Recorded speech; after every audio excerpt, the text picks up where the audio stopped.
Tonight's story isn't one of kings or castles, but of a quiet soul someone much like you boarding the most famous ship in history with little more than a third-class ticket and a heart full of hope.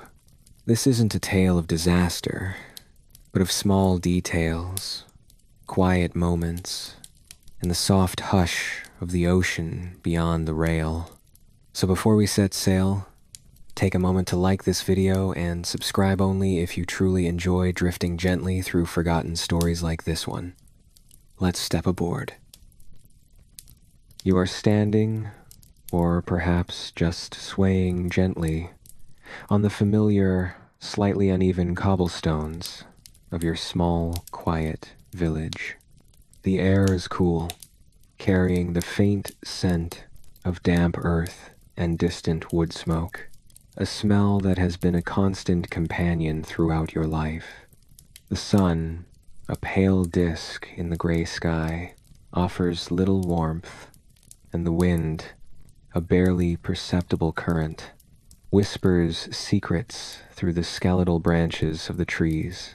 For generations, your family has lived here, their lives woven into the very fabric of this place. You can almost feel the presence of their days, the rhythm of their footsteps on these same stones, the quiet hum of their lives. Perhaps they tilled this very soil, their hands gnarled by the endless cycles of planting and harvest. Or maybe they labored in the nearby factory, a distant, rhythmic clang of machinery, a constant backdrop to your existence, the air thick with the faint, metallic tang of industry. The faces you see around you, the few neighbors who pass by, are etched with a quiet weariness, a familiar resignation that has seeped into the very atmosphere of the village. It's a peaceful weariness, a deep-seated acceptance of what is, and what will always be. But lately, a different sensation has begun to stir within you. It's not a dramatic shift, more like a gentle, persistent tug, a slow unfolding of a thought that was always there, just beneath the surface. It's a feeling of something missing, a quiet yearning for a different kind of quiet. Not the quiet of resignation, but the quiet of possibility. The letters, infrequent and often creased from their long journey, arrive from time to time. They bear the unfamiliar postmarks of a distant land, America. They are from cousins, perhaps, or distant uncles who, years ago, made the daunting leap across the vast ocean. Their words, carefully penned on thin paper, speak not of sudden riches or effortless prosperity. No, they are honest, these letters. They speak of hard work, of sweat and calloused hands, of long days under a different sky. But they also speak of something else, something that resonates deeply within you. Opportunity. They mention land not yet claimed, endless stretches of fields waiting for a plow, or bustling cities with jobs that, while demanding, offer a chance to build something of your own, something that feels more permanent, more expansive than the life you know.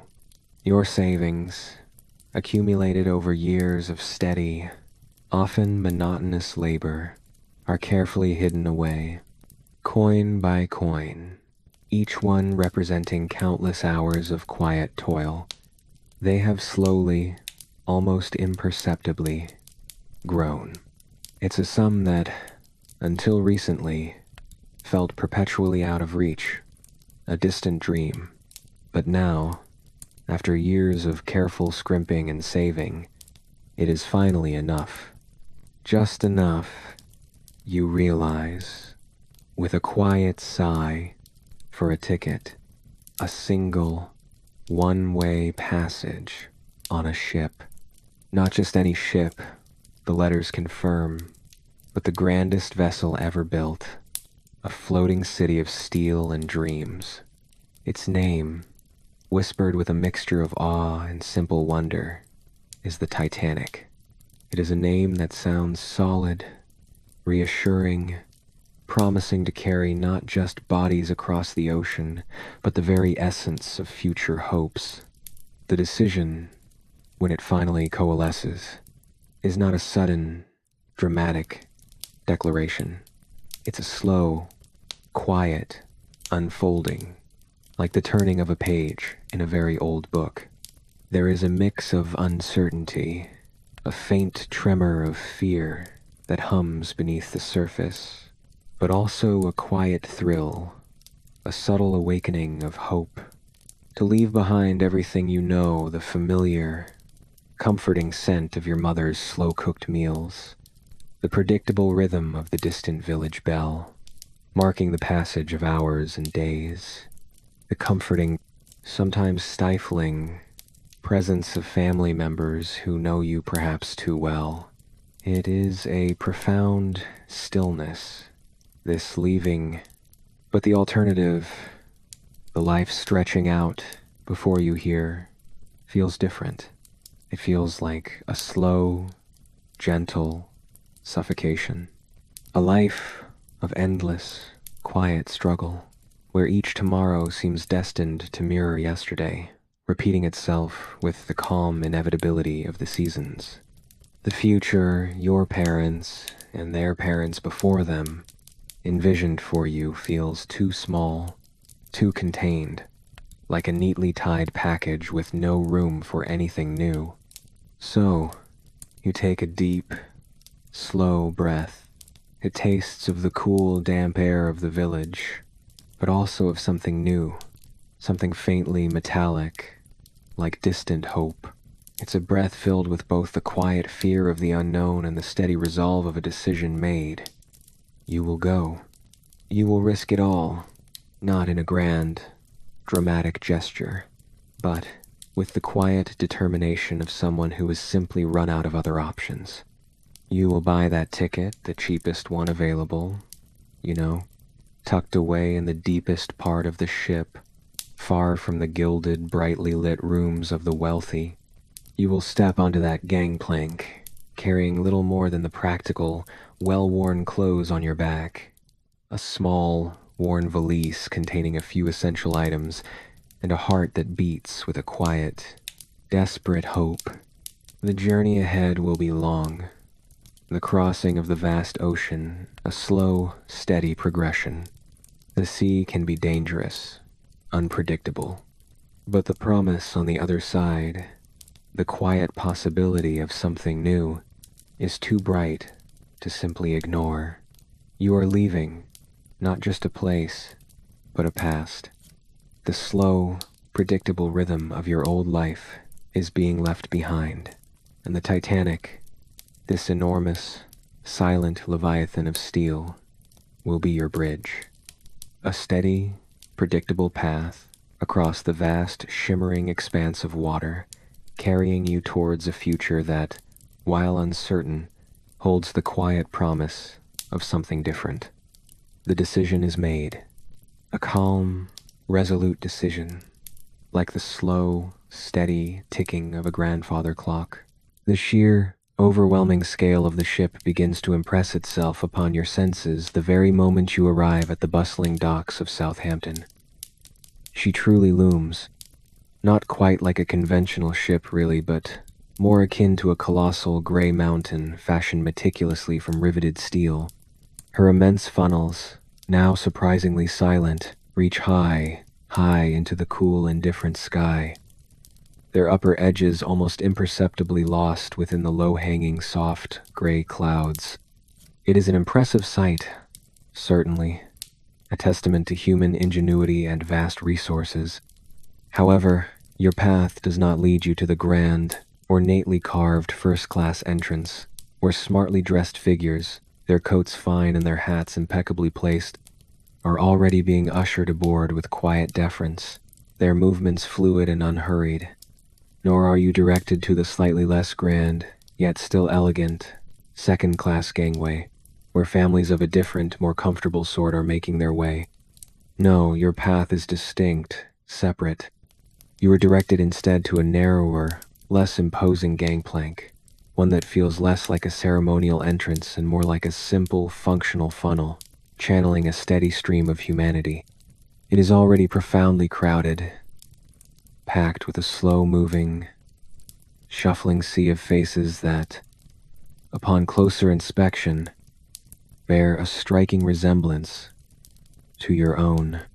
Families move forward, their figures hunched slightly under the weight of their meager, often lumpy belongings, their few worldly possessions tied clumsily in worn cloth bundles or tucked into battered, much-traveled suitcases.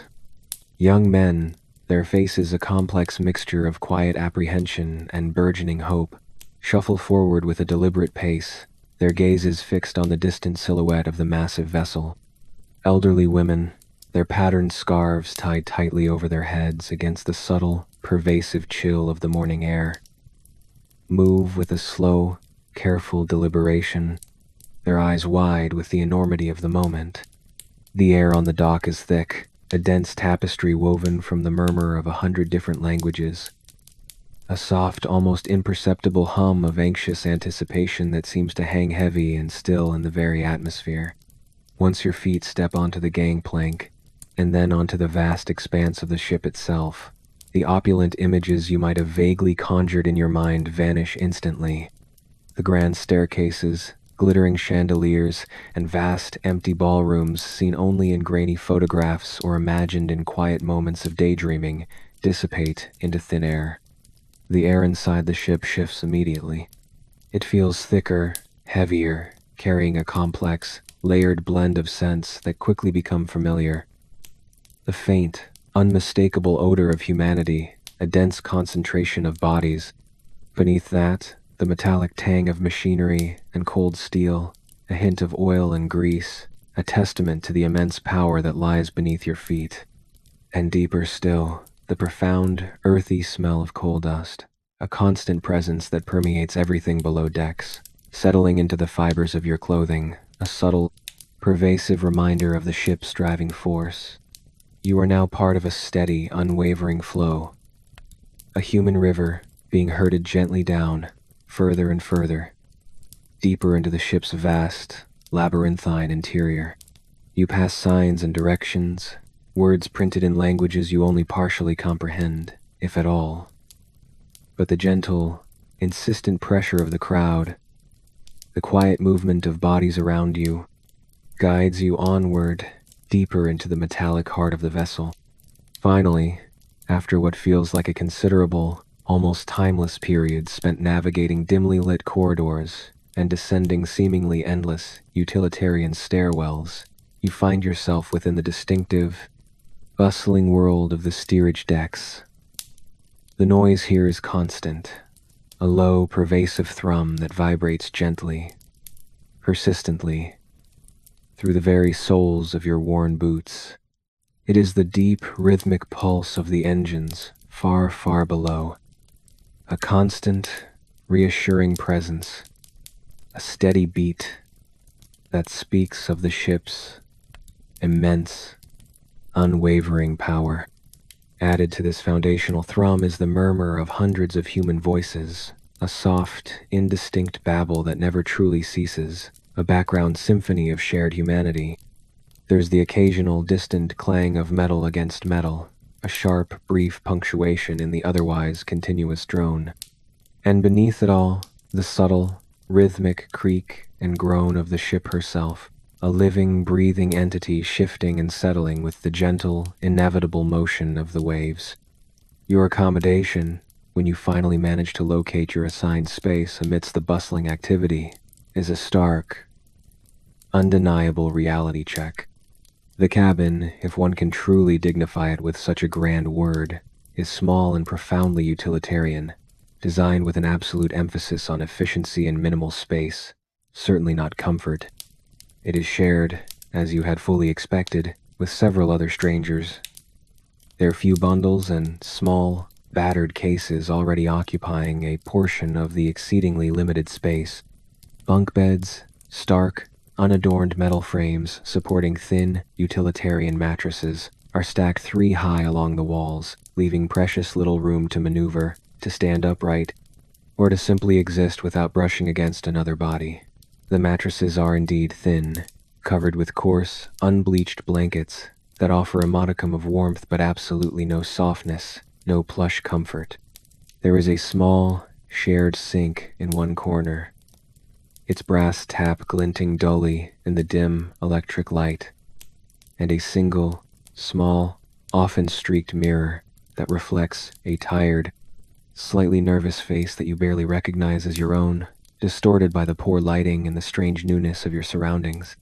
Privacy is not merely a forgotten luxury here.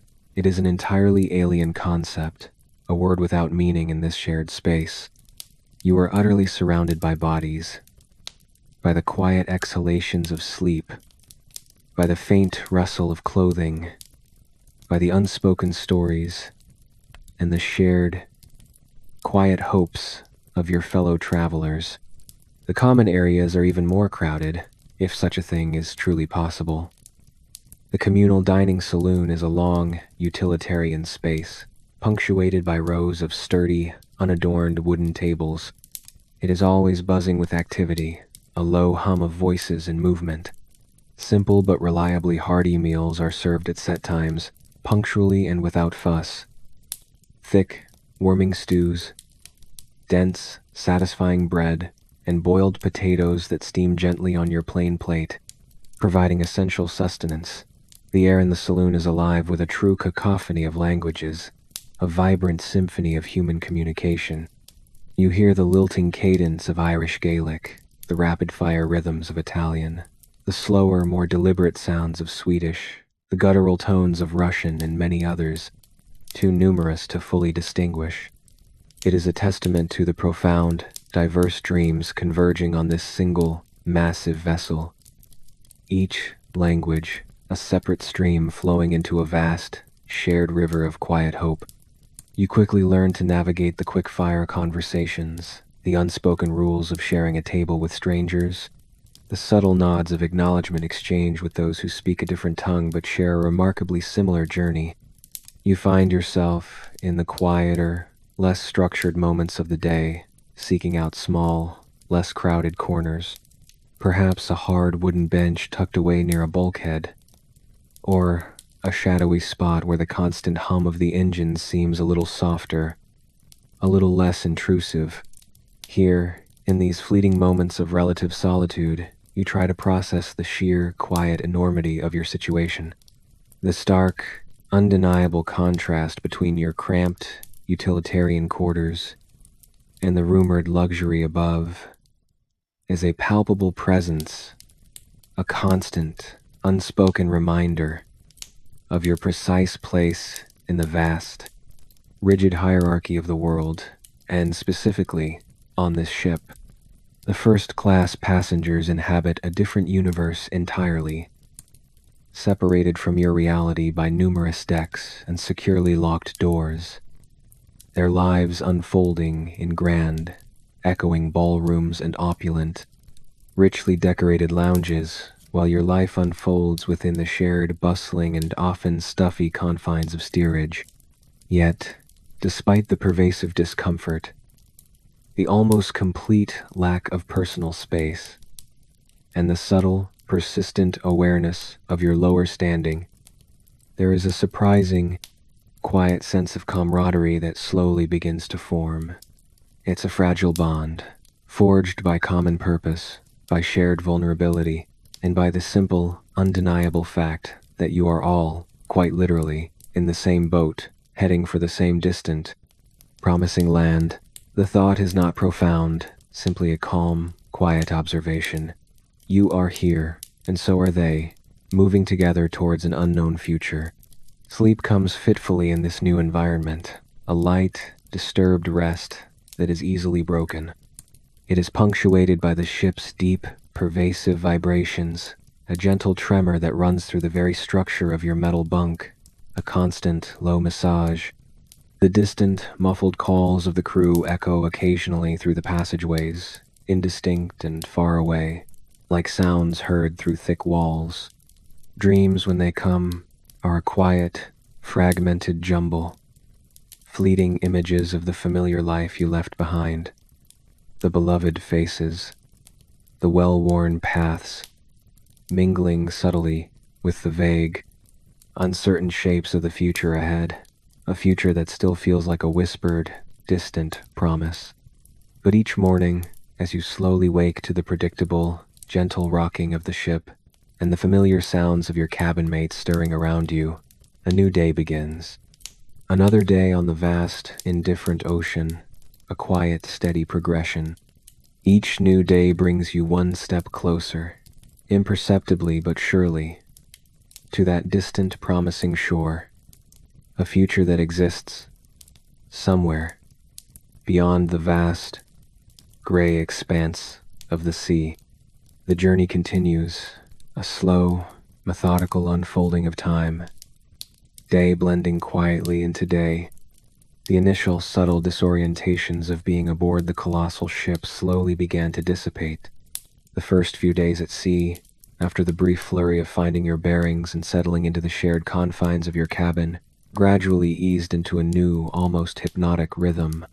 The ship's constant, pervasive sway, a gentle, almost imperceptible rocking, became an integrated part of your physical being. It was a consistent, soft motion that, for some, would undoubtedly induce a deep, undisturbed sleep, a tranquil surrender to the ocean's lullaby. For others, it might leave them with a mild yet persistent sense of unease, a gentle, internal churning that settled in the pit of their stomach. You learned, quite naturally and without conscious effort, to brace yourself ever so slightly as you walked the narrow corridors, a barely perceptible adjustment to the ship's quiet, rolling undulations. This subtle adaptation became second nature, a quiet, physical acknowledgement of your new environment. You spent your waking hours, which stretched long and unhurried, exploring the very limited confines of the steerage decks. The world available to you was small, yet within its bounds, a quiet, almost predictable routine began to unfold. There was the communal dining saloon, of course, always a central hub of low-level, continuous activity. It was here that you took your meals, simple yet reliably hearty, thick, warming stews, dense, satisfying bread that provided a quiet comfort, and boiled potatoes that steamed gently on your plain, utilitarian plate, offering essential, unadorned sustenance. You learned, not through explicit instruction but through quiet observation, the subtle, unspoken rules of sharing a table with strangers, the quick, efficient passing of dishes, the quiet nods of acknowledgement exchanged across the table, the understanding glances that conveyed more than words. The air in the saloon was perpetually alive with the soft, indistinct murmur of dozens of conversations, a continuous, low hum that filled the vast, open space, creating a background symphony of shared human presence. Beyond the dining saloon, and perhaps the most sought-after space, was the small, segregated open-deck area specifically reserved for third-class passengers. It was a patch of exposed deck, often crowded, yet never overwhelmingly so, offering a precious connection to the vastness outside. This was the place where you could finally breathe air that felt truly clean and unconfined, untainted by the recycled atmosphere of the ship's interior. Children, with their seemingly boundless energy, played their quiet games, chasing each other in intricate patterns, their laughter light and ephemeral, quickly carried away by the gentle breeze. Men, their faces etched with the same quiet determination that resonated within you, engaged in simple card games, the soft, rhythmic slap of cards on a wooden surface, a steady, comforting sound. Women sat together in small clusters, their hands busy mending clothes with practice movements, or tending to young ones, their voices a soft, continuous drone, a soothing background hum. The air out here, exposed to the elements, was clean and bracing, a stark contrast to the stuffiness and dim, artificial light of the internal decks below. You found yourself spending countless hours in this spot, leaning against the sturdy, cold railing, your gaze fixed on the endless expanse of the Atlantic. The sea stretched out before you, a vast, shifting canvas of undulating gray-blue, its surface reflecting the subtle changes in the light, merging seamlessly with the horizon in an unbroken, vast line. Each wave, a gentle, deliberate rise and fall, felt like a slow, rhythmic beat of time passing, bringing you steadily, imperceptibly, closer to your distant destination, a quiet, relentless progression. Conversations were the quiet currency of these long passing days. You found yourself listening more than you spoke, absorbing the stories of others, their quiet hopes and the profound reasons that had brought them to this immense vessel. You heard the soft, lilting whispers of a young Irish couple, their voices filled with a fragile optimism, dreaming of a modest farm, a piece of their own land, in the vast, open spaces of Minnesota. A Swedish carpenter spoke quietly, his voice a low rumble of seeking steady, dependable work in a bustling city, his hands even in repose seeming to itch for the familiar feel of wood and tools. An Italian family, their voices a gentle chorus of intertwined hopes, spoke of escaping the quiet, persistent poverty of their homeland, hoping to join relatives already established and thriving in America. You, in turn, shared your own quiet hopes, the unspoken fears that lingered in the periphery of your thoughts, the simple, direct reasons you had felt compelled to leave your familiar home behind. There was a strange, ephemeral community slowly forming in these cramped quarters. A quiet, unspoken bond, forged by common purpose, by shared vulnerability, and by the simple, undeniable fact that you were all, quite literally, in the same boat, moving together, silently and steadily, towards the same distant, promising land. It was a temporary connection, certainly, fleeting perhaps, but a comforting one in its quiet solidarity. Occasionally, through fleeting glimpses, you would catch sight of the upper classes. Sometimes, from a significant distance, you would see them strolling languidly on their pristine, sun-drenched decks, their elegant clothes a stark, almost blinding contrast to your own simple, practical attire. Other times, you might have a brief, unexpected encounter near a doorway, a fleeting, silent crossing of paths as you moved through different sections of the ship. Their laughter, when you heard it, seemed lighter, more carefree, their voices more refined, carrying an air of effortless grace. Their world, you understood, was so vastly, impossibly different from your own, a gilded cage of comfort and ease. It was a world you could see, sometimes, through a brightly lit window or a briefly opened, heavy door, but one you knew you could not touch, could not enter. It was a silent, constant reminder of the rigid social strata that existed, immutable and pervasive, even on the open sea. Yet, the vastness of the ocean itself, the shared, steady progression of the journey, created a peculiar, almost imperceptible sense of unity. A quiet thought might drift through your mind, a subtle observation that perhaps, for these few days, everyone on this ship, regardless of their station or wealth, was simply a traveler, moving with the same inexorable force towards a new beginning, a common destiny. Sleep, as the days blurred into one another, came fitfully, a light drifting in and out of consciousness. It was a rest, easily broken by the subtle shifts of the ship. It was punctuated by the ship's deep, pervasive vibrations, a gentle, rhythmic hum that seemed to resonate through the very structure of your bunk, a constant, low massage against your bones. The distant, muffled calls of the crew, indistinct and far away, echoed occasionally through the passageways, like sounds heard through thick, sound-dampening walls. Dreams, when they appeared, were a quiet, fragmented jumble, fleeting, often indistinct images of the familiar life you left behind, the beloved faces, the well-worn paths of your village, mingling subtly with the vague, uncertain shapes of the future ahead, a future that still felt like a whispered, distant promise just beyond reach. But each morning, as you slowly, gently woke to the predictable, comforting rocking of the ship and the familiar, low sounds of your cabin mates stirring around you. A new day quietly began. Another day on the vast, indifferent ocean, a quiet, steady progression. Each new day brought you one step closer, imperceptibly but surely, to that distant, promising shore, a future that existed somewhere beyond the vast, shimmering expanse of the gray-blue sea. The journey continued its slow, methodical unfolding of time, day blending quietly into day, each one a subtle step towards the unknown. April 14th dawned, much like the preceding days, with a quiet, almost unsettling clarity.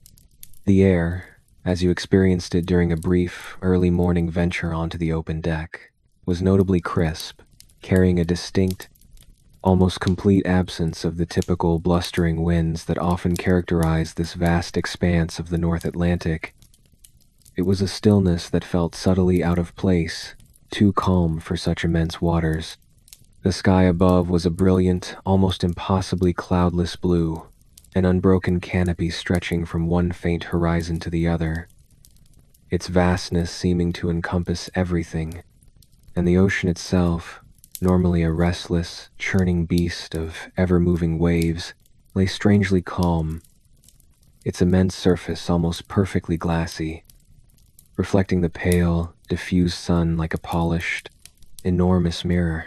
It was, undeniably, a beautiful day, certainly, but it was a beauty that felt subtly unsettling, too perfect for these specific latitudes, a quiet abnormality that hummed just beneath the surface of your perception. You spent a good part of the morning and the early afternoon hours on the small open deck space that was your allotted realm.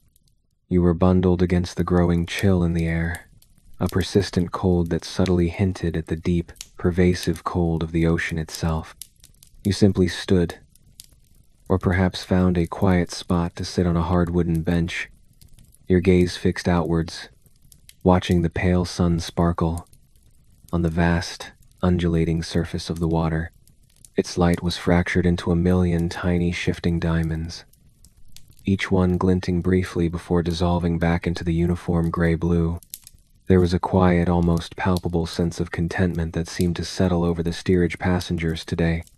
It was a low, continuous hum of anticipation, a feeling of steady progression that seemed to vibrate gently in the very air around you. The voyage thus far had been remarkably smooth, almost effortlessly so. The ship, this enormous vessel, continued to be a steady, reliable giant, moving through the water with an almost unbelievable, quiet grace. You found yourself, like many others around you, beginning to quietly believe the whispers that had circulated through the ship's lower decks since departure. She was, truly, unsinkable. The thought was profoundly comforting.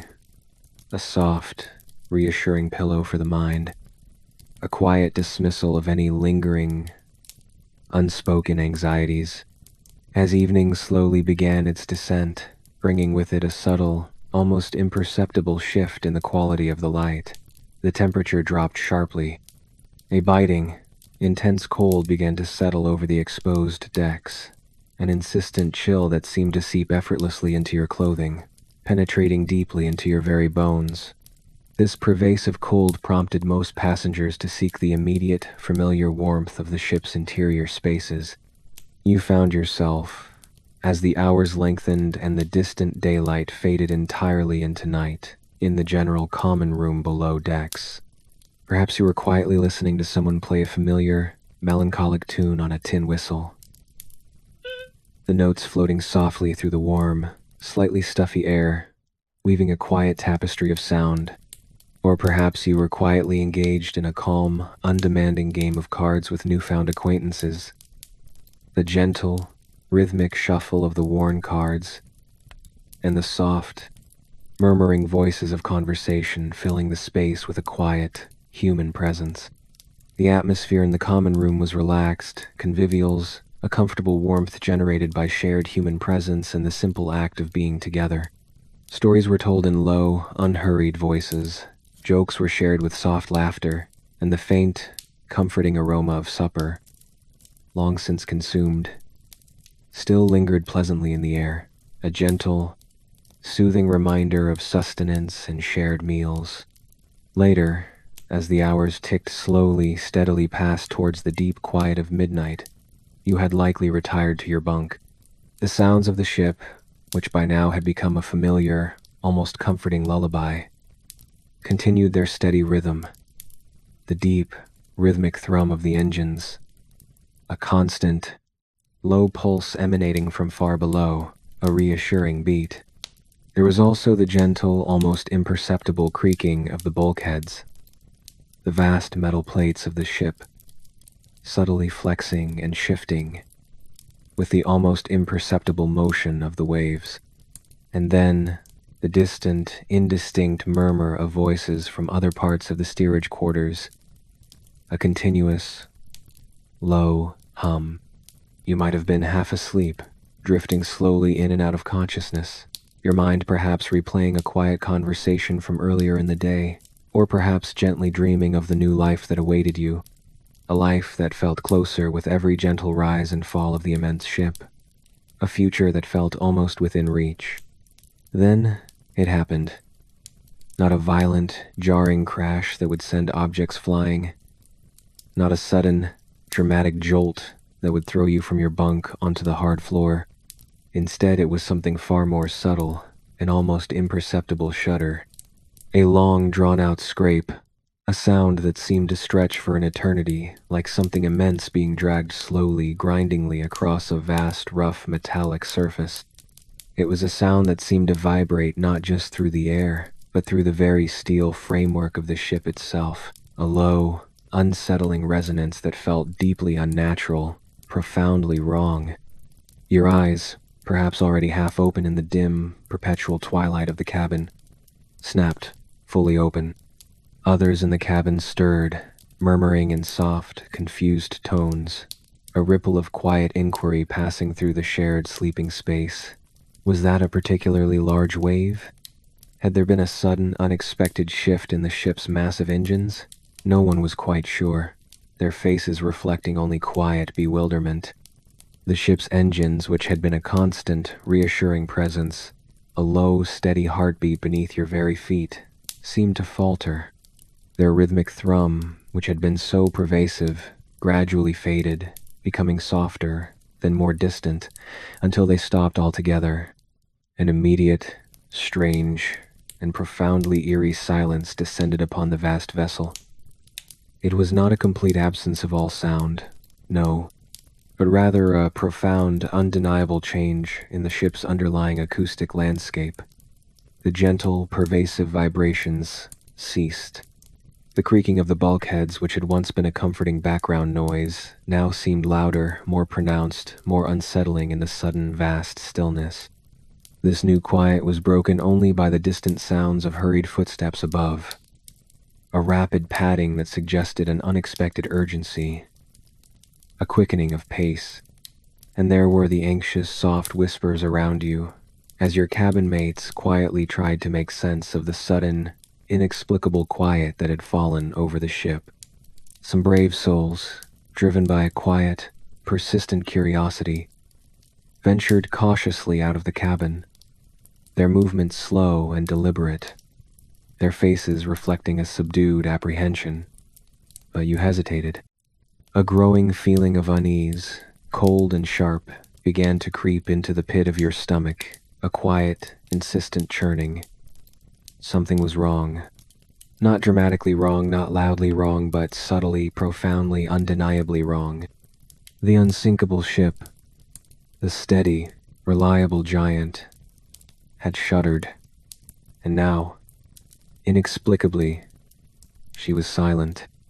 The night air, even within the confines of the ship, seemed to grow colder, a subtle chill seeping in, and the quiet, pervasive stillness of the ship pressed in around you, heavy and unsettling. The quiet hum of dread was a new companion in the vast silence. The profound silence that descended upon the ship after that initial, unsettling shudder was, in its own way, far more terrifying than any loud, crashing noise could have ever been. It was the vast, echoing sound of a living giant holding its breath, a complete, almost palpable metallic hush that seemed to press in on your ears, making the very air feel heavy and still. There was no immediate widespread panic. Instead, a quiet, almost hesitant ripple of movement began to spread through the steerage decks. You, along with your cabin mates and hundreds of others who had been roused from their sleep, slowly began to make your way from the depths of your sleeping quarters. It was a gradual, almost deliberate migration, a quiet shuffle towards the source of the unsettling quiet, towards any glimmer of understanding.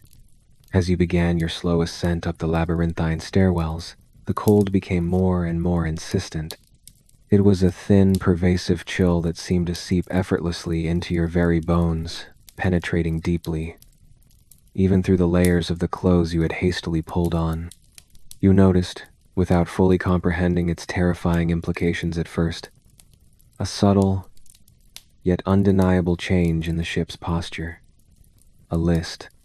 It was ever so slight at first, a barely perceptible tilt that made the floor feel just a little uneven beneath your feet, like standing on ground that wasn't quite level. But it was undeniably present, growing steadily. Then you saw it. Water. A chilling trickle at first, appearing from under closed doors on the lower decks, glistening faintly, almost innocently, in the dim, diffused electric light that still flickered weakly overhead. It was just a little at first, a quiet, insidious seepage, but very soon it became a steady, persistent flow, spreading slowly, inexorably across the cold, hard linoleum floor, reflecting the overhead lights in an eerie, shimmering dance. Panic, which had been a subtle, distant undercurrent murmuring quietly in the back of your mind, now began its slow, steady rise, a pervasive crescendo of quiet dread. Orders began to be barked, carried on the chilling air in hurried, often confusing and sometimes contradictory tones. The crew members, who had previously seemed so stern and dismissive, now appeared harried, their faces drawn tight with a profound worry they tried, often quite unsuccessfully, to conceal beneath a thin veneer of authority. They told you, in clipped, rushed phrases, that there had been a minor incident, a mere bump with an iceberg. Nothing, they insisted, to truly worry about, a minor incident. But their eyes, wide and darting nervously, betrayed a different, far more urgent story. A story of genuine, terrifying alarm that cut through their forced calm like a sharp knife. You were directed, along with the growing, restless throng of other passengers, towards the boat deck, the highest point of the immense ship, a distant glimmer of hope. But access, you quickly discovered, was severely restricted. The richer passengers, those you had only glimpsed from afar in their splendid isolation, now appeared in their evening finery, some looking remarkably calm and composed, despite the chaos. Others, visibly terrified, their faces pale and drawn. They were given immediate priority, guided with firm but polite urgency into the few, dimly lit lifeboats that were already being lowered towards the dark, unseen water below. You, and hundreds, perhaps thousands like you, were gently but firmly pushed back, told to wait. The unspoken, pervasive discrimination, a constant presence throughout the entire voyage, now became brutally, undeniably clear in this stark, terrifying moment of crisis. The sheer number of people on the steerage decks was overwhelming, a dense, restless sea of humanity. Men, women, and countless children, all shivering uncontrollably from the cold that seemed to intensify with every passing moment. A cold that seeped deeper and deeper into your bones. All were searching, desperately, for answers, for a way out, for any sign of hope in the deepening gloom. The initial, quiet calm that had permeated the ship after the shudder now slowly gave way to a creeping, profound desperation. You began to hear cries, soft at first, then growing in intensity, rising and falling like a mournful song. Prayers were murmured in a dozen different languages, a desperate, interwoven chorus rising and falling, a plea into the cold, indifferent night. The frantic babble of voices surrounded you, a cacophony of fear and profound uncertainty that pressed in from all sides. You witnessed quiet, almost unseen acts of surprising courage, small gestures of defiance in the face of overwhelming despair, men and women attempting, with gentle hands, to comfort scared, weeping children, sharing what little warmth they could offer, a fleeting moment of human kindness. And you witnessed heartbreaking despair, the silent, profound tears of a mother clutching her infant tightly to her chest, the stoic, unwavering resolve of a husband refusing to leave his wife's side, their hands clasped tightly together. As the long night wore on, stretching into what felt like an endless, immeasurable span of time, the list of the ship became more and more pronounced, more and more undeniable. It was impossible to ignore now, an increasingly steep incline that made standing and walking a difficult, precarious struggle, a constant uphill battle against the ship's relentless tilt. The cold bit deeper, a relentless, gnawing ache that settled permanently in your bones, a pervasive, icy weight. You caught fleeting glimpses of the vast, black ocean through open doorways, brief, terrifying flashes of the darkness outside, and occasionally the faint, ghostly glint of ice in the distance, a pale, sinister white against the inky blackness of the sea, a silent, menacing presence. The lifeboats, which had been promised as vessels of salvation, were now leaving one by one, a cruel mockery of the hope they represented. Many of them were tragically half-empty, their limited capacity now painfully, brutally apparent as they disappeared into the dark. You realized, with a sickening internal lurch that sent a cold wave through your body, that there were not enough, not nearly enough for everyone on board. And you, a steerage passenger, a mere number in the grand count, were at the very bottom of the priority list, your life seemingly less valuable, less urgent, in the grand, terrifying scheme of things. This was not just a journey anymore. It was a desperate, quiet fight for survival, a battle against overwhelming odds. And the odds, you could feel with a cold, absolute certainty, were stacked heavily, irrevocably against you. The long night, you realized with a slow, chilling dread that settled deep within your heart, had truly, irrevocably, just begun. The vast, cold darkness of the ocean waited. The sounds that had emanated from the sinking ship, those last, desperate cries of thousands, now, slowly, irrevocably began to fade. They became distant, then softer, then truly swallowed by the immense, dark, and utterly indifferent ocean. The air, once filled with the cacophony of a dying vessel, was now consumed by a vast, echoing quiet. You were no longer on the ship. That monumental structure, once so solid and reassuring, had vanished. Instead, you were in the water. The shock of the cold was an immediate, brutal assault on your entire body, a sensation that pierced through every single layer of clothing you wore, through every defense your skin might offer. It gripped you instantly, a deep, pervasive chill that seemed to seep into your very marrow, stealing the warmth, stealing the breath from your lungs with an almost violent efficiency. You gasped, a short, involuntary intake of the frigid air, struggling with a quiet, desperate energy to keep your head just above the gentle, yet relentless, undulation of the icy waves.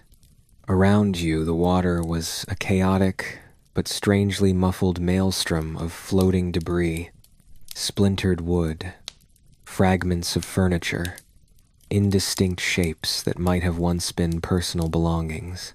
Mixed with these were the desperate, fading calls of hundreds of souls, their voices gradually weakening, becoming softer, more indistinct, until they too, one by one, disappeared altogether into the vast, silent void. You reached out, your limbs already beginning their slow, painful journey towards numbness and stiffness, to cling to whatever your hands, now clumsy and unresponsive, could find.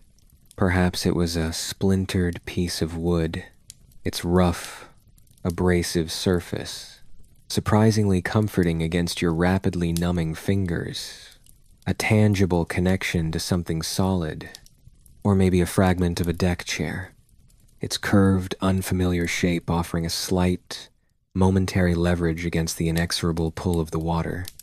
Anything at all that offered even a semblance of buoyancy.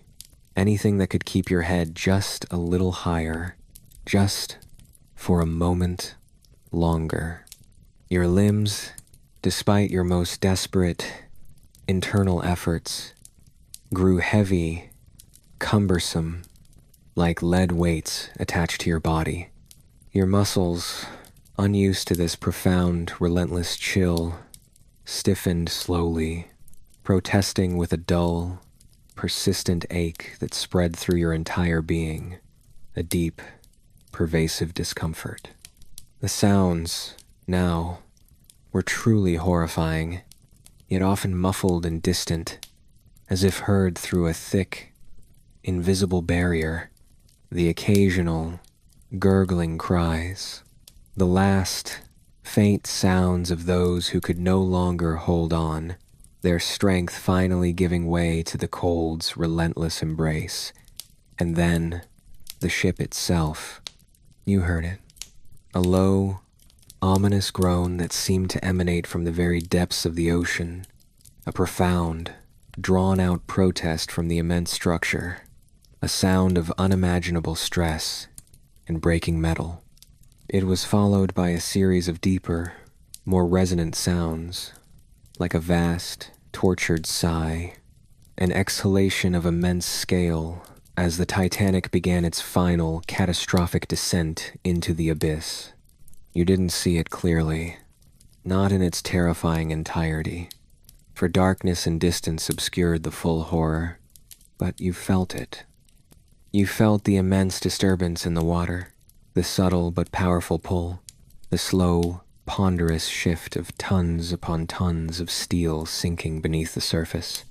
And then, a final, immense, echoing roar, like the last breath being slowly, completely drawn from a colossal lung, a sound that reverberated through the water and through your very core, as the ship broke apart in the cold, dark depths and slipped, irrevocably, silently, beneath the waves.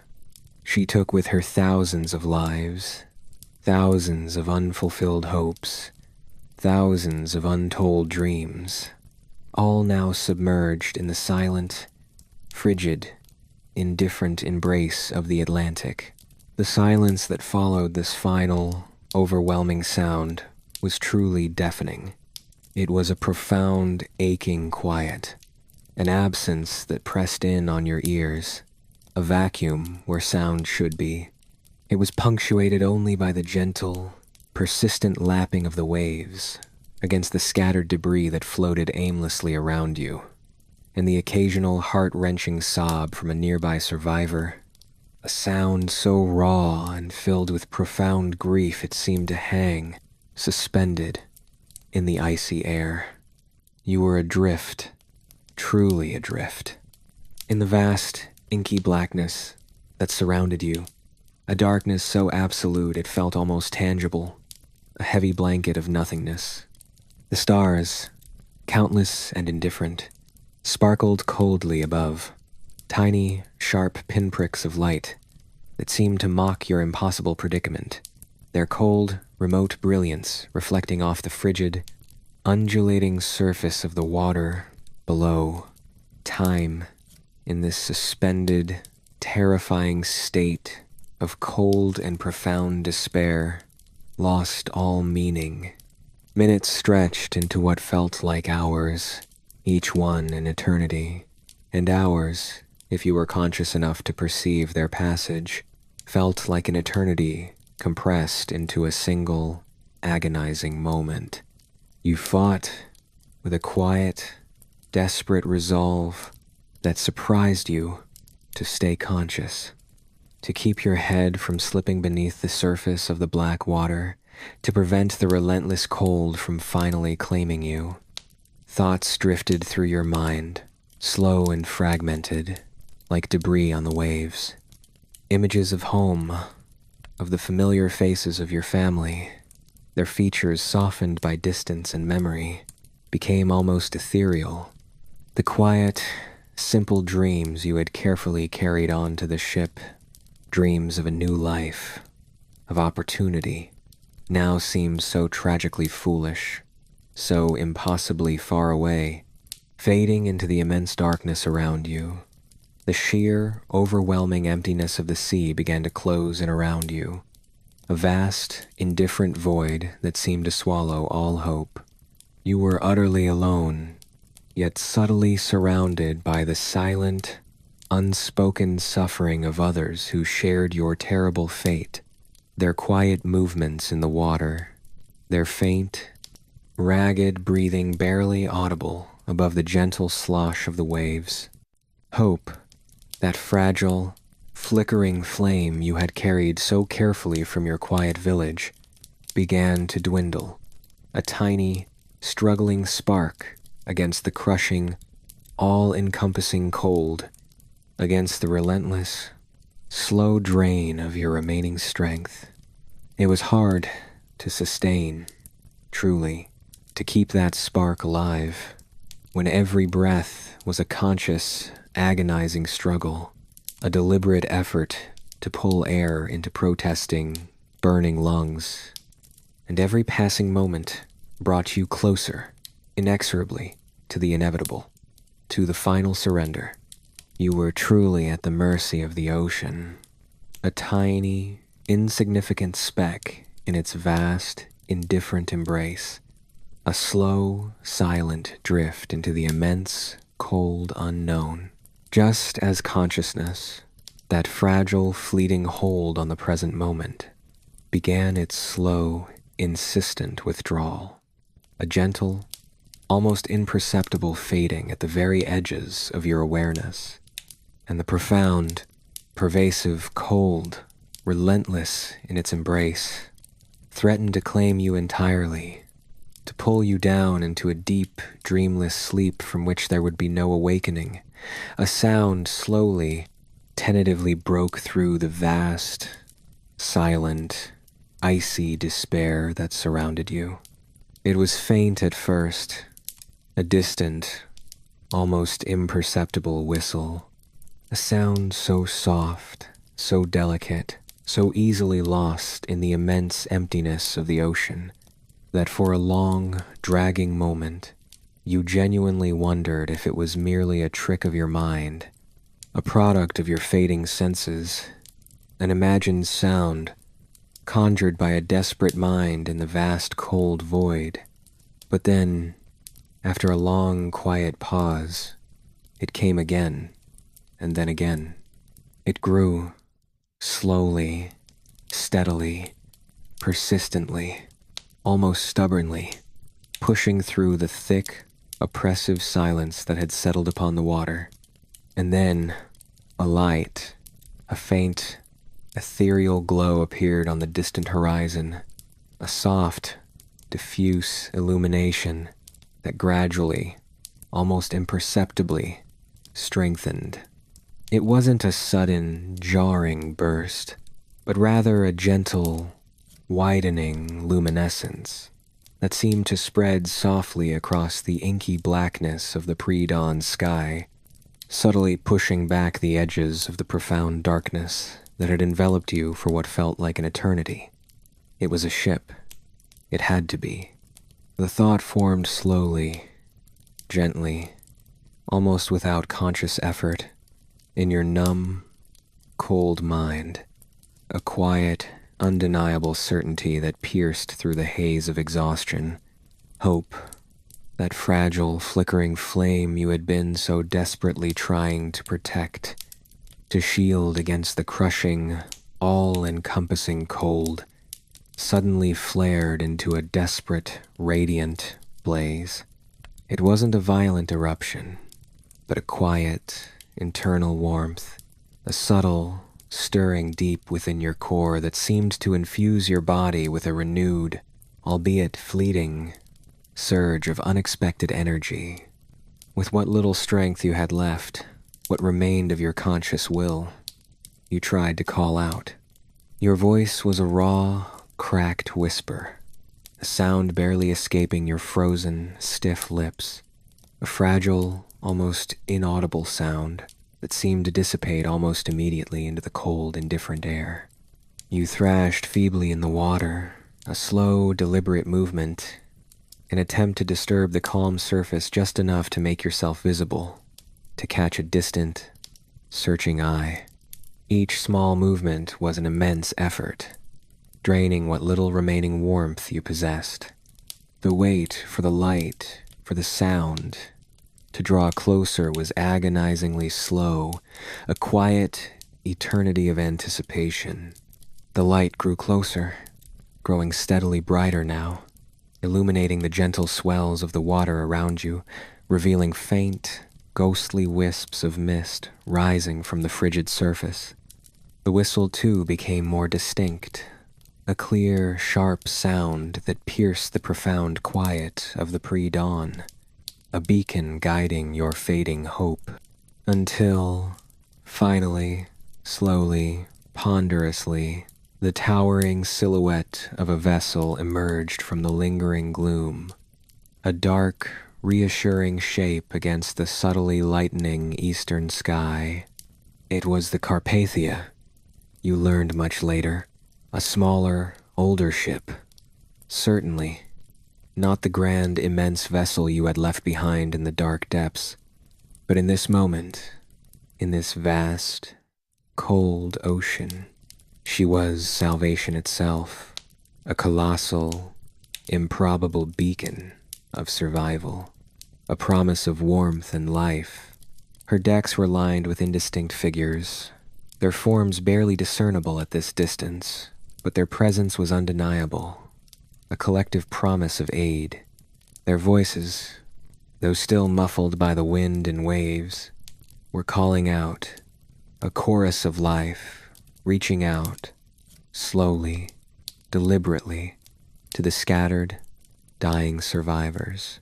Being pulled from the water was a blur of sensations, a confused sequence of events that your cold, numb mind could barely process. There were hands, firm and surprisingly gentle, reaching out to grasp you, strong hands that pulled with a slow, steady resolve. The sudden, overwhelming warmth of a rough blanket being wrapped tightly around your shivering, protesting body was an immediate, profound comfort, a blessed relief after the relentless, consuming chill of the sea. You were hauled aboard, your body protesting every movement, a deep, pervasive shiver running uncontrollably through your limbs, a response to the profound cold you had just endured. The decks of the Carpathia were chaotic, yet surprisingly quiet, filled with other survivors. They were huddled together in small groups, wrapped in similar rough, scratchy blankets, their faces etched with a complex mixture of profound shock and a dawning, fragile relief, their eyes often wide and unseeing. Medics and crew members moved quickly, their movements efficient but not hurried, tending to the injured, their voices low and calm.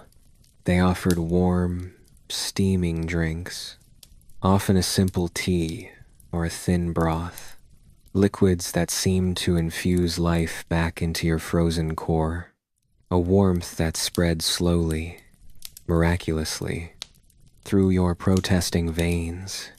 You were gently guided to a quieter spot, away from the immediate bustle, and wrapped more securely in a coarse woolen blanket.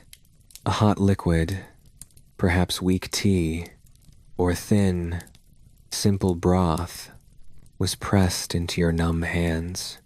The warmth slowly, deliberately spread through your limbs, chasing away the deadly chill that had threatened to consume you entirely, to pull you down into the dark.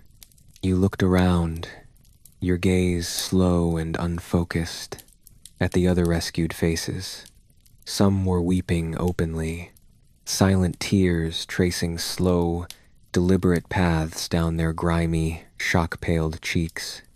Others simply stared blankly into space, their eyes unfocused, their minds still trapped, endlessly reliving the quiet horror of the night. You saw the rich and the poor, the elegantly dressed and the threadbare, all stripped of their former distinctions by the shared, unimaginable ordeal, all reduced to the simple, universal state of being survivors of the same unimaginable horror. A strange, silent camaraderie slowly began to form amongst you, a deep, unspoken bond, forged in the crucible of shared suffering and miraculous, improbable deliverance. You had been rescued, miraculously, improbably, but the specter of the long, cold night and the thousands left behind beneath the dark, silent waves would forever haunt your memory, a silent, pervasive shadow, a quiet companion in your thoughts.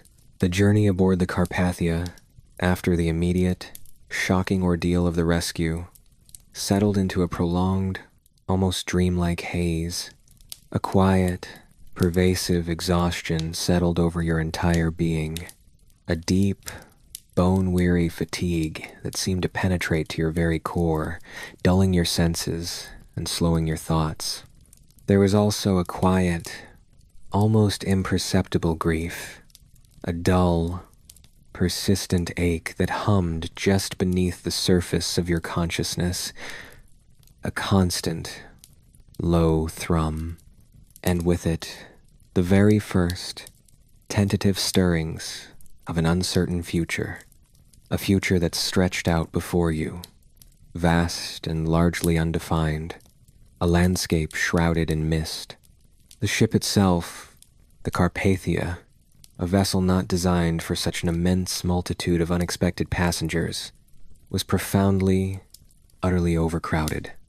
Every available space, every inch of deck, every quiet corner, every communal area was utilized, slowly and methodically, for the survivors. You were given a place to rest, a simple cot or a shared bench, its surface hard but still a welcome relief. You received warm meals, which you consumed slowly, almost mechanically, your appetite dulled by the lingering shock. You also had access to basic medical care for the various cuts and bruises you had sustained, and for the pervasive chill that lingered stubbornly in your bones, refusing to dissipate entirely. The crew members, though clearly overwhelmed by the sheer scale of the disaster they had encountered, were universally kind, their faces reflecting a complex, shared mixture of profound sorrow for what they had seen, and a quiet, unassuming heroism in their tireless efforts. They moved with a deliberate, gentle purpose, attending to needs without fanfare, their movements a calming efficiency. The days slowly, imperceptibly, blended into one another, losing their individual definition. The initial, jarring shock of the disaster, the immediate, overwhelming terror, began its gradual, almost imperceptible retreat, like the very slow pulling back of a vast, unseen tide. In its place, a more profound, pervasive sense of loss began to settle in, a quiet weight in your chest, and with it, the dawning, chilling realization of the true magnitude of what you just endured. You heard fragments of stories from other survivors, whispered in hushed tones, carried on the gentle sea breeze that drifted through the open portholes. There were tales of unimaginable bravery, of desperate, whispered goodbyes, exchanged on the tilting, sinking deck, moments of profound human connection amidst the chaos. And there were stories of miraculous, improbable escapes from the icy grip of the ocean against all logical odds. The true scale of the disaster, the sheer enormity of the loss, began to sink in, slowly, inexorably, like water filling a vast, hollow space. Over 1,500 lives, you heard, whispered in hushed numbers, perhaps even more, swallowed by the indifferent, dark ocean. The numbers were vast, almost incomprehensible in their scale, yet each one represented a single life, a unique story, a lost dream that had traveled across continents, only to end abruptly in the dark. As the Carpathia continued its steady, methodical steam towards New York, the air on board subtly changed. It took on an increasing tension, a quiet hum of anticipation that vibrated gently through the decks. You were sailing towards a future you never truly anticipated, a life fundamentally reshaped by catastrophe. The dream of a new beginning, of a fresh start in a vibrant land, once so clear, so brightly defined in your mind, was now shrouded in the vast, imposing shadow of the Titanic. What will you do? You wondered. A slow, persistent thought that echoed in the quiet corners of your mind. Where will you go? All your carefully laid plans, your painstakingly saved money, your few precious belongings, all of it was now resting silently, irrevocably, at the bottom of the deep, cold sea. The slate was wiped clean, but at an unbearable cost. Finally, after what felt like an eternity, the day of arrival came. It was a morning shrouded in a soft, ethereal mist that softened the edges of the world. Through this gentle veil, the faint, towering outlines of the New York skyline slowly began to emerge, rising like a silent, impossible city from the sea. The sight was both awe-inspiring in its sheer immensity, its vertical grandeur, and deeply unsettling in its implications for your raw, unsettled soul. As the Carpathia slowly, carefully docked at Pier 54, her immense bulk easing gently against the wooden pilings, a massive crowd had already gathered on the piers below. It was a vast, undulating sea of anxious, expectant faces, a human tide. Reporters, their cameras glinting even in the soft, diffused light, jostled relentlessly for position, their voices a low, insistent hum, like a swarm of restless insects. The air was thick, heavy, with anticipation, but also with a profound, pervasive sorrow that seemed to emanate from the crowd itself, a silent acknowledgement of the tragedy. The sounds that finally reached you were overwhelming, a cacophony after the quietude of the ocean, the chatter of thousands of voices, a low, continuous roar. Then the mournful wail of distant sirens, a piercing cry that cut through the air, and beneath it all, the incessant, mechanical clicking of cameras, a relentless percussion of memory-making. You were disembarked with the other survivors, a solemn, slow procession of the living dead, moving with a quiet, almost spectral detachment. Each step felt heavy, deliberate, a conscious effort to place one foot in front of the other. The immediate press of humanity, the sheer number of faces staring up at you, their expressions a mix of pity, curiosity, and morbid fascination, was disorienting, overwhelming, almost suffocating. There were officials, their uniforms crisp and formal, moving with a quiet efficiency. Aid workers, their faces kind but tired, offered gentle guidance and support. And then, the reporters, aggressive and persistent, thrusting microphones and notebooks towards you, their questions sharp, intrusive, demanding. They asked questions you could barely comprehend in your state of profound exhaustion and emotional numbness. Questions about your experience, about the precise horrors you had witnessed. You felt exposed, profoundly vulnerable, a living spectacle for a world hungry for every detail, every raw emotion, every piece of testimony. This was not, you realized, with a quiet, internal ache, the arrival you had envisioned in your dreams, the one you had carried across the ocean.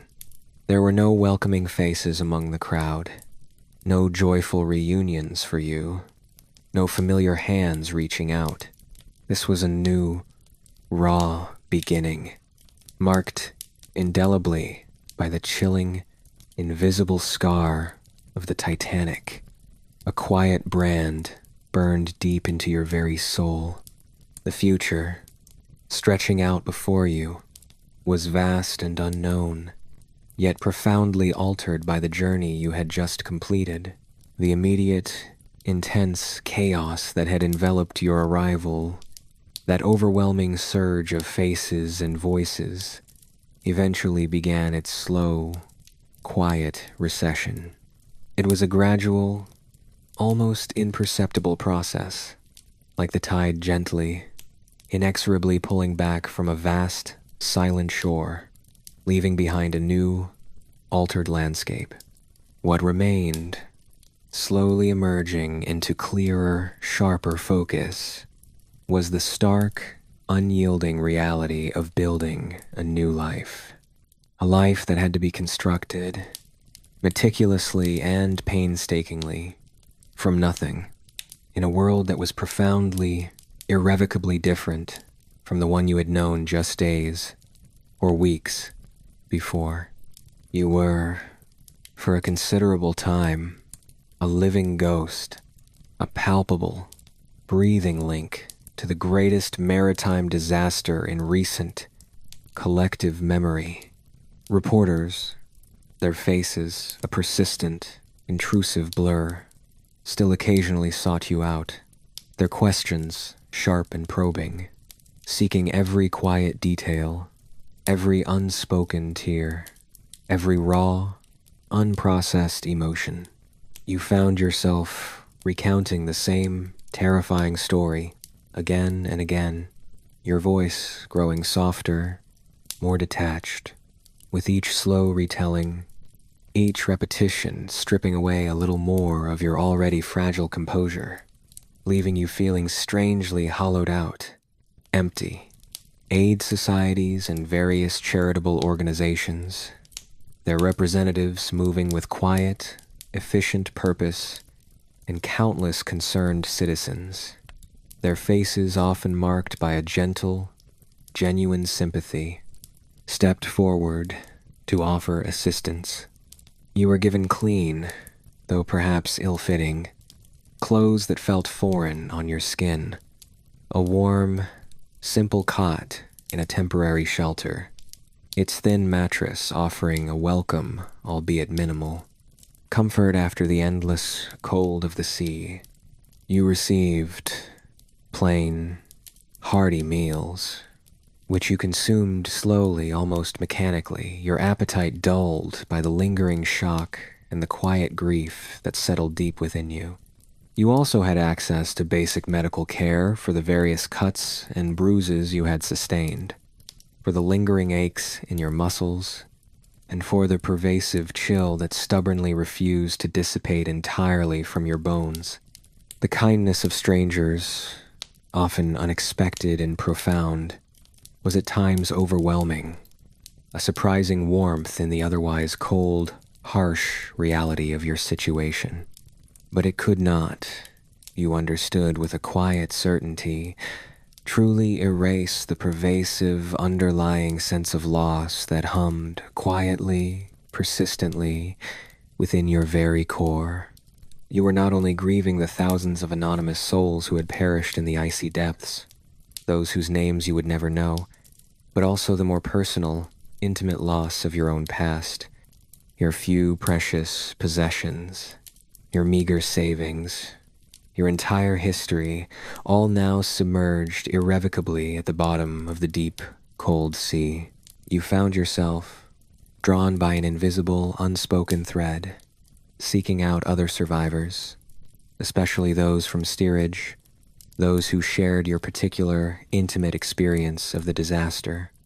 You found a quiet, profound solace in this shared trauma, an understanding that transcended words. You spoke in hushed tones, your voices barely above a whisper, of the life you had left behind, the familiar landscapes of your village, the beloved faces of your family. You spoke of the dreams you had so carefully carried across the ocean, dreams that were now shattered but still remembered, their fragments sharp in your mind.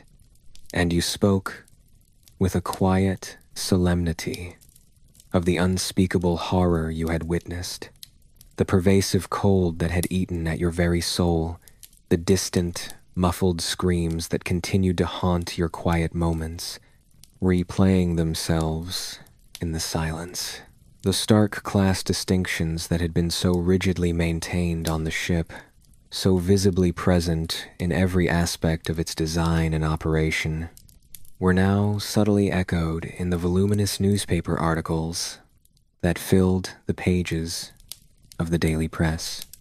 Countless columns meticulously mourned the wealthy, their names, their biographies, their social standing painstakingly detailed, their loss elevated to public tragedy. Meanwhile, the thousands of steerage passengers, many nameless to the wider world, their stories untold, were often reduced to mere grim statistics, a faceless number in a vast casualty list. This stark disparity fueled a quiet, simmering resentment deep within you, a slow, dawning realization that even in death, even in such universal tragedy, some lives were, and perhaps still are, undeniably valued more than others.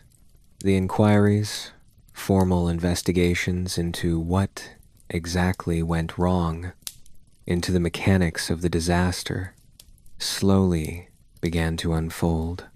You heard whispers, hushed conversations among officials and experts, and read truncated, sometimes contradictory reports in the newspapers. They spoke of design flaws, of ignored warnings about the pervasive ice in the shipping lanes, of tragically inadequate lifeboats, far too few for the thousands of souls on board. A cold, steady anger began to simmer quietly beneath your grief, a persistent, slow-burning fire that ignited with each new revelation. It wasn't just an accident, you realized with a quiet, chilling certainty. It was a tragedy born of immense hubris, of profound overconfidence in human engineering, and of a devastating, almost criminal indifference to the lives of those like you, those who traveled in the lower decks.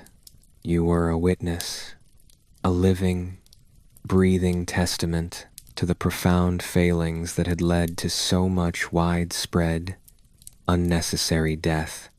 The world, or at least this corner of it, was watching, listening intently, eager for every detail, and for the very first time, your voice, a quiet voice from below decks, a voice that had once been unheard, dismissed as inconsequential, now felt as though it carried a subtle, undeniable weight, a quiet power you never could have imagined possessing.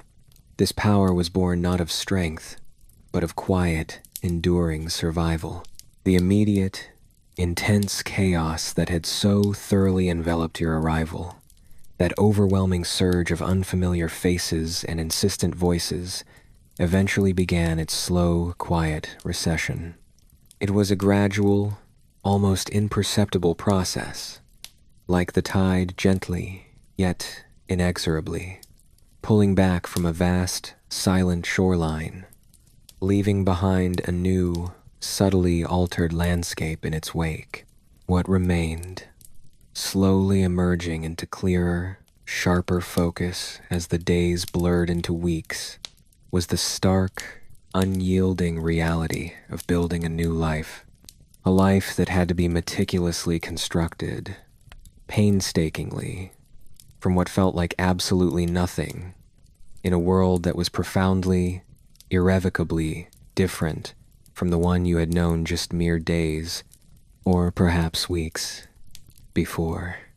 You were, for a considerable time, a living ghost, a palpable, breathing link to the greatest maritime disaster in recent, collective memory. Reporters, their faces a persistent, intrusive blur of earnestness and ambition, still occasionally sought you out, their questions sharp and probing, seeking every quiet detail, every unspoken tear, every raw, unprocessed emotion that might still linger. You found yourself recounting the same terrifying story again and again, your voice growing softer, more detached, with each slow retelling, each repetition stripping away a little more of your already fragile composure, leaving you feeling strangely hollowed out, empty, yet oddly unburdened.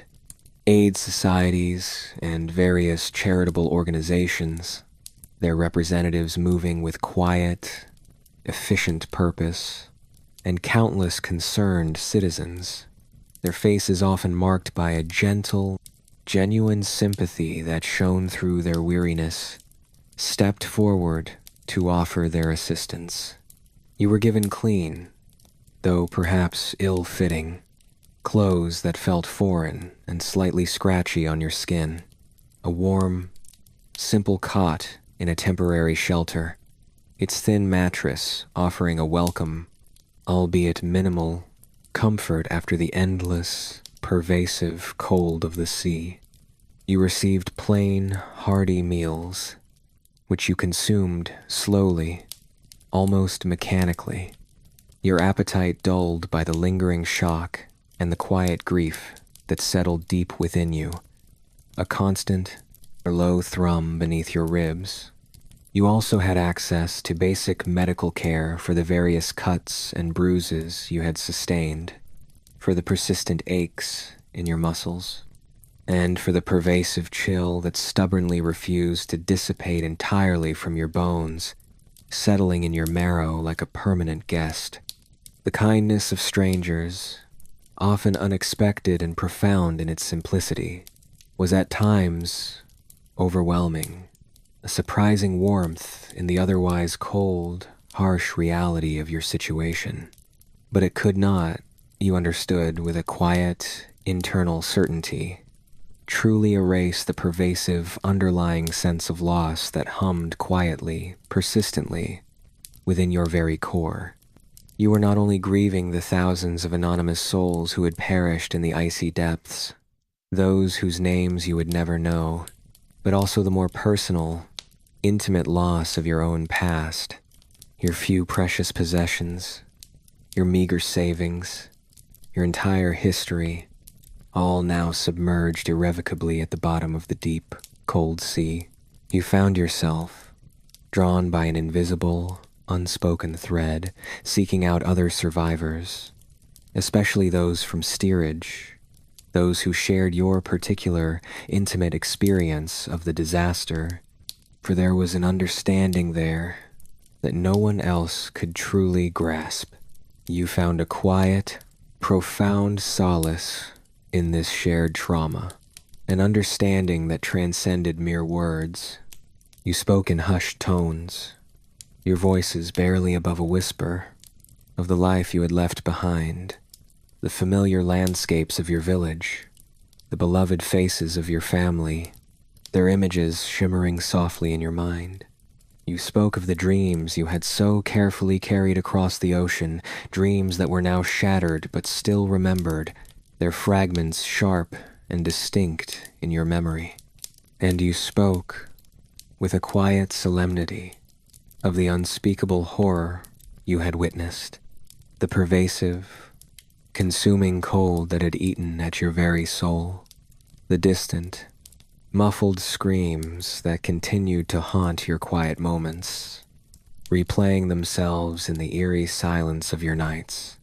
The stark class distinctions that had been so rigidly maintained on the ship, so visibly present in every aspect of its design and its operation, were now subtly echoed in the voluminous newspaper articles that filled the pages of the daily press.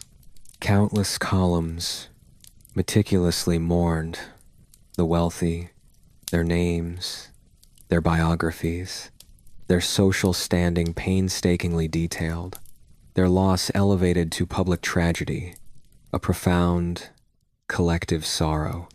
Meanwhile, the thousands of steerage passengers, many nameless to the wider world, their stories untold, their individual losses unseen, were often reduced to mere grim statistics, a faceless number in a vast, impersonal casualty list. This stark disparity, this quiet injustice, fueled a quiet, simmering resentment deep within you, a slow, dawning realization that even in death, even in such universal tragedy, some lives were, and perhaps still are, undeniably valued more than others in this intricate, often unfair world. The inquiries, formal investigations into what exactly went wrong, into the precise mechanics of the disaster, slowly began to unfold. They were long, drawn-out affairs, filled with testimonies and technical jargon. You heard whispers, hushed conversations among officials and experts, and read truncated, sometimes contradictory reports in the newspapers. They spoke of fundamental design flaws in the ship's construction, of ignored warnings about the pervasive ice in the North Atlantic shipping lanes, warnings that had been dismissed with a careless wave. They spoke, too, of tragically inadequate lifeboats, far too few for the thousands of souls on board, a cruel oversight that had sealed the fate of so many. A cold, steady anger began to simmer quietly beneath your grief, a persistent, slow-burning fire that ignited with each new revelation, each piece of evidence that pointed to negligence. It wasn't just an accident. You realized with a quiet, chilling certainty that settled deep in your gut. It was a profound tragedy born of immense hubris, of profound overconfidence in human engineering, a belief in unassailable mastery over nature, and of a devastating, almost criminal indifference to the lives of those like you, those who traveled in the lower decks, unseen and largely unheard until catastrophe struck. You were a witness, a living, breathing testament to the profound failings that had led to so much widespread, unnecessary death. The world, or at least this vibrant corner of it, was watching, listening intently, eager for every detail, every piece of testimony. And for the very first time, your voice, a quiet voice from below decks, a voice that had once been dismissed as inconsequential, now felt as though it carried a subtle, undeniable weight, a quiet power you never could have imagined possessing. This power was born not of strength, but of quiet, enduring survival, of witness. The immediate chaos eventually receded, giving way to the stark reality of building a life from nothing. The temporary shelters, which had provided a brief, fragile respite, eventually closed their doors. The flow of charity, so abundant at first, gradually dwindled, becoming a mere trickle, like a stream drying in the summer heat. And then you were left, truly, to face the new world you journeyed so far and endured so much to find. The vibrant, bustling streets of New York, once a shining symbol of boundless opportunity, a city of dreams, now stretched out before you like a vast, complex, and often indifferent labyrinth. Each brick building, each crowded avenue, each distant rumble of a trolley car was a piece of this unfamiliar, sometimes overwhelming puzzle. You found work. It was likely the kind of labor often relegated to newly arrived immigrants, those seeking a foothold in this new land, perhaps in a factory, its air thick with the smell of machinery and oil, its rhythm a constant, hypnotic hum that vibrated through the floor.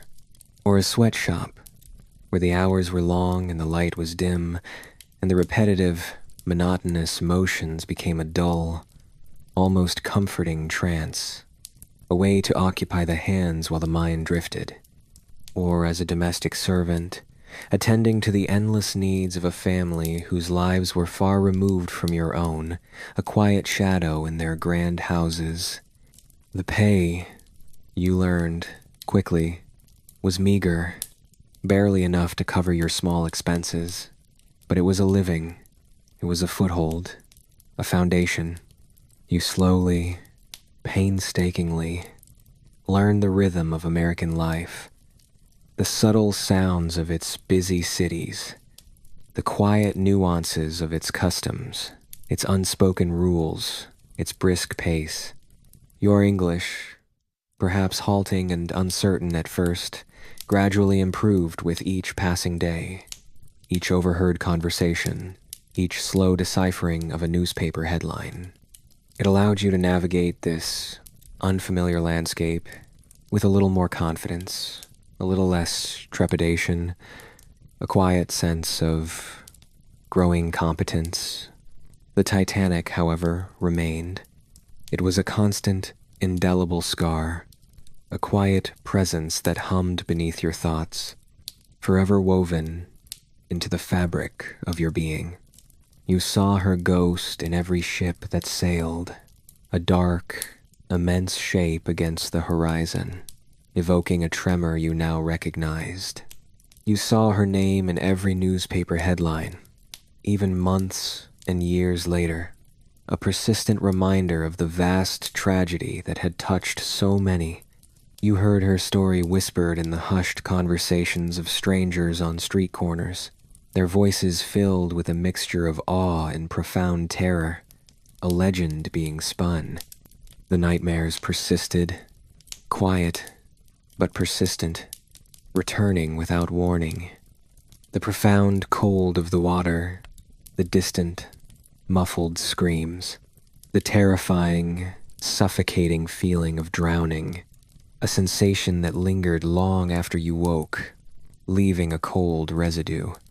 But alongside the pervasive trauma, something new, something unexpected, slowly began to emerge, quietly and steadily, a fierce, unwavering resolve, a quiet, deep-seated stubbornness, a refusal to be utterly consumed.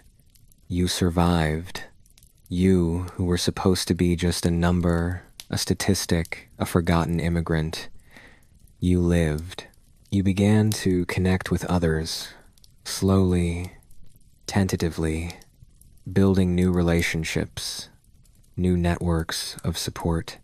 Perhaps you found community in the vibrant, bustling ethnic enclaves of the city, places where your native language was spoken, where familiar foods were cooked, where the rhythms and customs of your old homeland were subtly recreated, a comforting echo.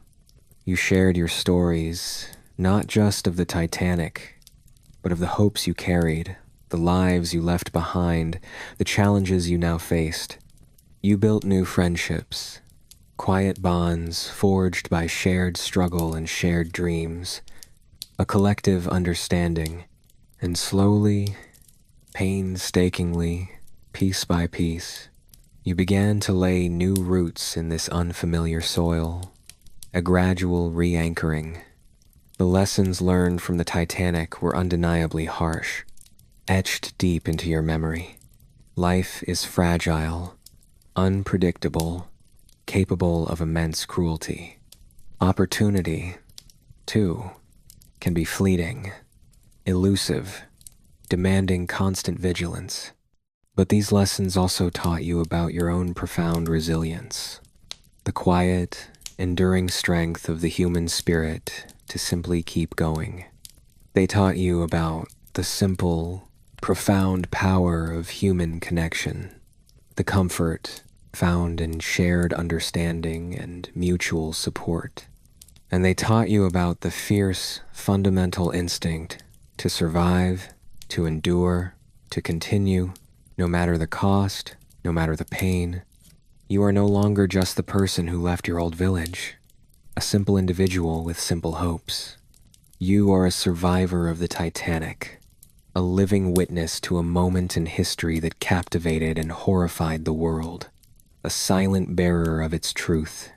You are someone who has stared death directly in the face and, against all odds, lived to tell the tale, even if only to yourself, in the quiet moments of the night. This new world, this vast, sprawling America, is not the idyllic paradise you once dreamed of, the one whispered about in those cherished letters. It is a place of challenge, of constant effort, of quiet adaptation, but it is also a place where you can forge your own path, however slowly, however painstakingly. It is a place where you can build a new future, one day at a time, one quiet effort after another. The journey across the ocean was harrowing, beyond imagination, but you are here, and your story, the quiet, profound story of what it was really like to ride the Titanic if you weren't rich, is now etched into the very fabric of your being, a testament to the enduring, quiet strength of the human spirit. The long night has passed, and a new, quiet morning has begun. And now, dear listener, if your eyes have grown heavy, may sleep find you gently. If you're still awake, may the hush of history linger a little longer. Until next time, rest well and dream in whispers.